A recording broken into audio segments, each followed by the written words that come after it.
El tercer punto a tratar en el estudio del franquismo son las transformaciones sociales y económicas, que van ligadas también a las diferentes fases políticas del franquismo. En esta imagen pues vemos la Gran Vía de Madrid, eh, que ya se perciben automóviles más de la época del desarrollismo, como puede ser el 600, etcétera. Y bueno, pues esta imagen pues, se corresponde ya con la época de crecimiento económico, ¿no? de los años 60.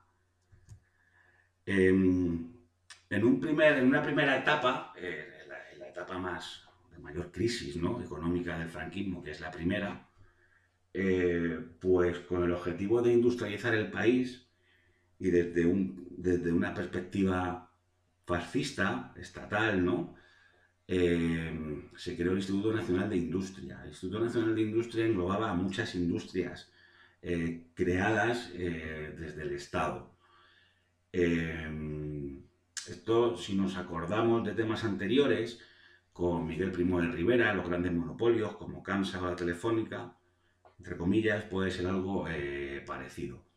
Entre las varias empresas que componían el INI, el Instituto Nacional de Industria, que es del año 41, pues destacamos SEAT y Endesa, la eléctrica. Estas empresas luego, muchas desaparecieron, el INI estuvo en funcionamiento hasta los años 80 del siglo XX y otras fueron privatizadas, pues como SEAT o como Endesa.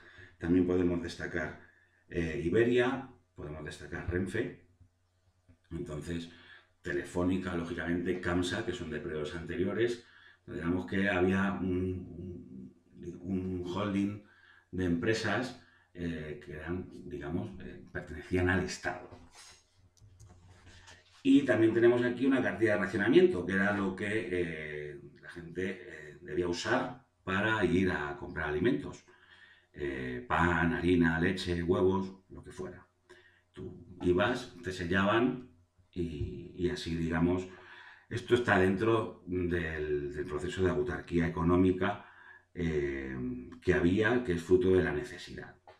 Y luego a partir de, bueno, esta es la realidad, el auxilio social, la realidad en el campo, sobre todo en el campo, que en la ciudad también, y también fue una época de extraperlo, del mercado negro, donde mucha gente hizo mucho dinero aprovechándose de la necesidad de la mayoría, ¿no? Entonces, bueno, esta es la realidad que había en España, son los años del hambre, ¿no? Que siempre yo había escuchado, eran los años del hambre, que fueron varios, ¿no? Pues vamos a poner como mínimo 10 o más. Pero con el plan de estabilización cambia todo en los años finales de los 50, años 59, y aquí tenemos a dos de las personalidades políticas del franquismo, clave en esto, aunque el plan es obra de Juan Sardá y Enrique Fuentes Quintana, que son dos economistas, afines al régimen, lógicamente. Tenemos a Laureano López Rodó, miembro numerario del Opus Dei. Luego, Laureano López Rodó va a ser miembro de Alianza Popular, o sea, lo que fue luego se va a cambiar el nombre por el Partido Popular. Y Gregorio López Bravo. Digamos que estos son eh, lo que va a llevar a España por el camino de la tecnocracia en los años 60. Y el plan de estabilización, pues lo que básicamente pretende es transformar la economía liberalizándola. Todo lo contrario del concepto económico falangista. ¿Para qué? Pues para que las inversiones extranjeras fluyan en España, aprovechando también el crecimiento que puede ocasionar las divisas que traen los emigrantes, los trabajadores españoles que están por Europa, y va a ser pues el impulso de la construcción sobre todo y del turismo, pero también de bienes de consumo como los primeros electrodomésticos, el automóvil, etcétera. También había que equilibrar las cuentas, entonces se recortó el gasto público para acabar con la deuda del Estado, El caso es que España en los años 60 creció por encima de un 5 o un 6% de su PIB anual. Tampoco era una cosa muy difícil, teniendo en cuenta, o no extraña, teniendo en cuenta de la situación de la que venía. También se devalúa la peseta, lógicamente eso hace atractivas las exportaciones españolas. Y luego de los años 60 son los del desarrollismo económico, los planes de desarrollo, no es que sea una economía planificada, pero sí, digamos que se preveía un crecimiento cada 5 años. Estos son los dos personajes, personalidades políticas más importantes de esta etapa. Y aquí vemos, pues, lógicamente, que la realidad de España, si vemos la imagen de abajo a la derecha, sigue siendo una España que hay un crecimiento de las ciudades, hay un éxodo rural real, pero la situación en el campo era la que era, ¿no? Era de poco trabajo, escasas infraestructuras, etc.